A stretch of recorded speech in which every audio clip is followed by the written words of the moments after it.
இந்த முறை திட்டத்திற்கு வந்து அதிமுக ஆதரவு கொடுத்திருக்காங்க. ஏற்கனவே எதிர்ப்பு தெரிவிக்கிறாங்க.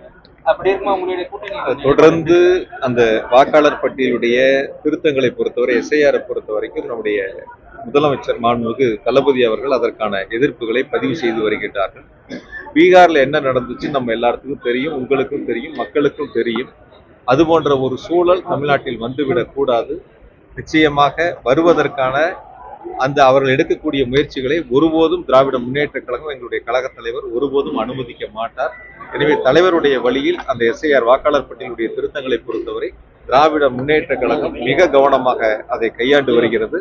தலைவர் தொடர்ந்து வழங்கக்கூடிய ஆலோசனைகளை ஏற்று ஒவ்வொரு மாவட்ட கழகத்தின் சார்பிலும் அதற்கான பணிகளை முன்னெடுத்திருக்கிறார். செங்கோட்டையன் 3 பேர் மீட் பண்ணியிருக்காங்க. தேவசபைக்கு மாலை அனுப்பி முன்னேறி கூட்டம் செய்தியாளர் சந்திச்சு எங்களுடைய ஒற்றை இலக்கு வந்து துரோகத்தை வீழ்த்தணும். முதல்ல எடப்பாடி திமுக இவங்களை வந்து அகற்றணும் அப்படின்னு சொல்லியிருக்காரு. எடப்பாடிக்கு தான் தனி எதிர்ப்போட இருக்குது. அவர் அடுத்த கட்டமாக திமுக முதல்ல இந்த துரோகத்தை ஒவ்வொரு கட்சிகளும் ஒவ்வொரு சூழல்ல இருக்காங்க. இது இன்னொரு கட்சியினுடைய உள்கட்சி விவகாரம். அது சம்பந்தமா கருத்து சொல்றது சரியாக இருக்காது. எங்களை பொறுத்த வரைக்கும் திராவிட முன்னேற்ற கழகத்தை பொறுத்த வரைக்கும் தலைவர் சட்டமன்ற தேர்தலை எதிர்கொள்வதற்கு இயக்கத்தை வலுப்படுத்தி கழக நிர்வாகிகளை தயார்படுத்தி வருகின்றார். அந்த வகையில் கோவை மாவட்டம் சட்டமன்ற தேர்தலை 10 தொகுதியிலும் எதிர்கொள்வதற்கு தயாராக இருக்கின்றன. அதற்கான பணிகளை நாங்கள் முன்னெடுத்திருக்கிறோம். ஏன்னா கோவைக்கு வருகை தருகின்ற ஒவ்வொரு முதலமைச்சர் அவர்கள் வருகை தருகின்ற பொழுதும் தொடர்ந்து அரசினுடைய திட்டங்களை தொடங்கி வைப்பதோடு முடிவுற்ற பணிகளை மக்களுக்கு அர்ப்பணிக்கக்கூடிய பணிகளையும் புதிய திட்டங்களுக்கான அறிவிப்புகளையும் அதற்கான நிதிகளையும் வழங்கி வருகின்றார்கள். உங்களுக்கே தெரியும், தங்க நகை செய்யக்கூடியவங்க அவங்களுடைய கோரிக்கை, அந்த பூங்கா அமைப்பது எத்தனை ஆண்டு கால கோரிக்கை. ஒரு 10க்கு 10 ரூம்ல உட்கார்ந்து அவங்க தொழில் செய்த சூழலை மாற்றி மிக பிரம்மாண்டமாக முதலமைச்சர்கள் அவங்க பகுதிக்கே நேரில் சென்று சந்தித்து கோரிக்கைகளை கேட்டு அதற்கான அறிவிப்புகளை வெளியிட்டு நிதிகளை கொடுத்து அந்த கட்டிட பூங்கா பணிகளுக்கான அடிக்கலையும் நாட்டியிருக்கின்றார்கள். அந்த பணிகள் மிக விரைவாக முடித்து அவருடைய பயன்பாட்டிற்கு முதலமைச்சர்கள் வழங்க இருக்கின்றார்கள். அதே போலதான் அவினாசி சாலையினுடைய மேம்பாலம் கடந்த காலங்களில் அது தொடங்கப்பட்டிருந்தாலும் கூட வெறும் 80 கோடி ரூபாய் தான் அவங்க செலவே பண்ணியிருந்தாங்க. நீதிமன்றத்துல வழக்கு இருந்துச்சு, உங்களுக்கு எல்லாம் தெரியும் எத்தனை வழக்குகள் நீதிமன்றத்துல நிலுவையில் இருந்துச்சு. அந்த வழக்குகள் எல்லாம் முடிக்கப்பட்டு ஏறத்தாழ 1800 கோடி ரூபாய் மதிப்பீட்டில் அந்த பாலப்பணிகள் முடித்து பொதுமக்களுடைய பயன்பாட்டிற்கு முதலமைச்சர்கள் திறந்து வச்சிருக்காங்க. அதே போல நூலகம் கட்டக்கூடிய பணிகள், செம்மொழி பூங்கா அமைக்கக்கூடிய பணிகள், சாலை வசதிகள் அமைக்கக்கூடிய பணிகள், இப்படி தொடர்ச்சியாக கோவை மாவட்டத்தினுடைய வளர்ச்சிகளுக்கு தொடர்ந்து நிதிகளை முதலமைச்சர்கள் வழங்கி வருகின்றார்கள், திட்டங்களை தந்து கொண்டிருக்கின்றார்கள். எனவே கோவை மாவட்டத்தை பொறுத்தவரை வரக்கூடிய 2026 சட்டமன்றத்தில் திராவிட முன்னேற்ற கழகத்தினுடைய கோட்டை என்பதை நிரூபிக்கக்கூடிய தேர்தலாக அமையும். கடந்த ஒரு மாதமாக தமிழக வெற்றி கழக சார்பில் பெரிய விதமான அறிவிப்புகள் பொருட்கள் கூட்டியிருக்காங்க. எங்களுடைய கட்சிகளை பத்தி கேளுங்க, எங்களுடைய செயல்பாடுகளை பத்தி கேளுங்க. பல்வேறு அரசியல் கட்சிகள் தமிழ்நாட்டில் இருக்கு. ஒவ்வொரு கட்சியும் ஒவ்வொரு வேலையை பார்ப்பாங்க. மற்ற அரசியல் கட்சியினுடைய வேலைகள் என்ன என்பது பார்ப்பது எங்க வேலை அல்ல. எங்களுடைய செயல்பாடு அனைத்து வாக்குச்சாவடிகளிலும் அதிகமான வாக்குகளை பெற வேண்டும். நாட்டு மக்களுக்கு முதலமைச்சர் வழங்குகின்ற திட்டங்களை கொண்டு சென்று சேர்க்க வேண்டும். அவருடைய கோரிக்கைகளை கேட்டு பெற்று அதை செயல்படுத்திட வேண்டும், நிறைவேற்றிட வேண்டும். அதுதான் ஒன்றை இலக்காக கொண்டு திராவிட முன்னேற்ற கழகத்தினுடைய மாநில நிர்வாகிகள் தொடங்கி மாவட்ட நிர்வாகிகளிலிருந்து கிளைக்கழகம் வட்டக்கழகம் வரை அந்த பணிகளை நாங்கள் முன்னெடுத்து செயல்படுத்திக்கிறோம். ஏன்னா மக்களோடு இரண்டர கலந்து மக்களுக்கு தேவையான திட்டங்களை செயல்படுத்தக்கூடிய ஒரு மகத்தான பணியில் எங்களுடைய திராவிட முன்னேற்ற கழகத்தினுடைய நிர்வாகிகள் செயல்பட்டு கொண்டிருக்கின்றோம். அந்த பணிகளை முன்னெடுத்திருக்கிறோம். கூட்டணி உருவாகும் இன்னொரு கட்சியை பத்தி, இன்னொரு கட்சியினுடைய நிலைகளை பற்றி அவங்க கிட்ட தான் நீங்க கேள்வி கேட்கணும்.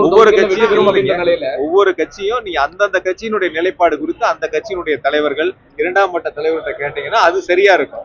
எங்க கட்சியை பத்தி எங்க கிட்ட கேளுங்க, எங்க கட்சியினுடைய செயல்பாடுகளை பத்தி எங்க கிட்ட கேளுங்க. 200 தொகுதிகளுக்கு மேல் வெற்றி பெறும்னு சொல்லியிருக்காங்க. அதனால ஏதாவது பாதிப்பு ஏற்பட வாய்ப்பு இருக்கா?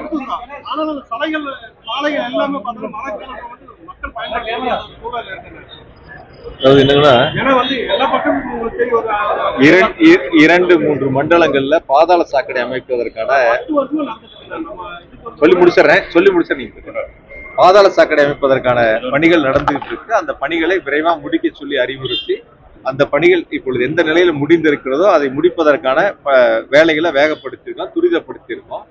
ஏற்கனவே கடந்த 10 ஆண்டுகளாக போடப்படாத சாலைகள், எப்பவுமே சாலையை பொறுத்த வரைக்கும் 5 வருஷம் அதனுடைய ஆயுள் காலம். 5 வருஷத்துக்கு முன்னாடி எந்த சாலையும் போட முடியாது. அப்ப கடந்த ஆட்சியில போட்டிருந்தா இப்ப 5 வருஷத்துக்குள்ள சாலை போட வேண்டிய அவசியம் கிடையாது. கடந்த ஆட்சியில எந்த சாலையும் போடாத சூழல்ல தான் இப்பொழுது சாலை அமைப்பதற்கான நிதியில் 200 கோடி ரூபாய் சிறப்பு நிதியை முதலமைச்சர்கள் கொடுத்தாங்க. அதற்கு முன்பும் நிதிகளை கொடுத்தாங்க. இப்பொழுது கூடுதலாக தேவைப்படுகிற நிதிகளையும் கொடுப்பதற்கு முதலமைச்சர்கள் தயாரா இருக்காங்க. ஆக குடிநீர் திட்ட பணிகளா இருந்தாலும் பாதாள சாக்கடை திட்ட பணிகளாகவும் இருக்கக்கூடிய நிலையில் நிறைவு செய்ய வேண்டும் என்று அவரிடத்தில் அறிவுறுத்தப்பட்டிருக்கின்றன. விடுபட்ட சாலைகள் இப்பொழுது கணக்கெடுக்கப்படுகின்றன. விடுபட்ட சாலைகள் ஒரு நிமிஷம் முடிச்சிடறேன். கோவை மாநகராட்சியை பொறுத்தவரை எந்த சாலைகள் விடுபட்டு இருக்கோ, பாதாள சாக்கடை நடந்தது, குடிநீர் திட்ட பணிகள் நடந்தது, விடுபட்ட சாலைகள் கணக்கெடுக்கப்பட்டிருக்கின்றன. அதற்கும் நிச்சயமாக முதலமைச்சர்கள் நிதிகளை கொடுப்பார்கள். சட்டமன்ற தேர்தலுக்கு முன்பாக அந்த சாலைகளும் முழுமையாக அமைக்கப்படும். கோவை மேம்பாலம், அவினாசி சாலை மேம்பாலம் வந்து முழுவதுமாக நாங்க கட்ட பணம் 1800 கோடியில வந்து 80 கோடி தான் செலவு செய்யறாங்க அப்படின்னு சொல்லியிருக்கீங்க. அதே வந்து அதிமுக முன்னாள் அமைச்சர் என்ன சொல்லியிருந்தாருன்னா 50% பணிகள் நாங்க முடிச்சிட்டோம், ஆனா இவங்க வந்து எந்த பணிகளும் அப்ப வந்து செய்யல, தாமதப்படுத்துறாங்க. இப்ப 1800 கோடி ரூபாய் பாலத்துல 80 கோடிங்கிறது 50%. இது எது நாங்க வாய் வழியா சொல்றது செய்தி அல்ல. எந்த வருடம் எவ்வளவு தொகை செலவழிக்கப்பட்டது என்பது அதுக்கான பில்லு கொடுத்துருக்காங்கல்ல, அந்த பாலம் கட்டினவங்களுக்கான நிதியை கொடுத்துருக்காங்கல்ல, எந்த ஆண்டு எவ்வளவு விடுவிக்கப்பட்டது என்பது அவங்ககிட்ட கேளுங்க. 50 விழுக்காடு சொன்ன எதிர்கட்சி தலைவராக இருந்தாலும் சரி, அவரோடு கட்சியை சார்ந்தவர்களா இருந்தாலும் சரி, ஆண்டு வாரியா சொல்லுங்க. 2021 ஆட்சி முடியும் பொழுது அந்த பாலத்திற்கு செலவழிக்கப்பட்ட தொகை எவ்வளவு, 2022ஆம் ஆண்டு செலவழிக்கப்பட்ட தொகை எவ்வளவு, 23ல செலவழிக்கப்பட்ட தொகை எவ்வளவு, 2021 எத்தனை வழக்குகள் இருந்தது, அதற்கு பிறகு எத்தனை வழக்குகள் முடித்து வைக்கப்பட்டத, இதையெல்லாம் அவங்க கிட்ட கேள்வியா கேளுங்க. வெறும் 80 கோடி 50%ங்கிறது போற வழியில சொல்லக்கூடிய செய்தி அல்ல. சொல்லக்கூடியவங்க 2021 ஆட்சி முடிகின்ற பொழுது நாங்கள் இந்த பாலத்திற்கு இவ்வளவு தொகை செலவழித்தோம் என்று அவரிடத்துல ஆதாரத்தோட சொல்லுங்க, நான் அதுக்கு பதில் சொல்றேன். செய்திகளை உடனுக்குடன் தெரிந்து கொள்ள கீழ்கண்ட கேபிள் மற்றும் டிடிஎச் நெட்வொர்க்குகளில் எம்நாடு செய்தி தொலைக்காட்சியை காணுங்கள்.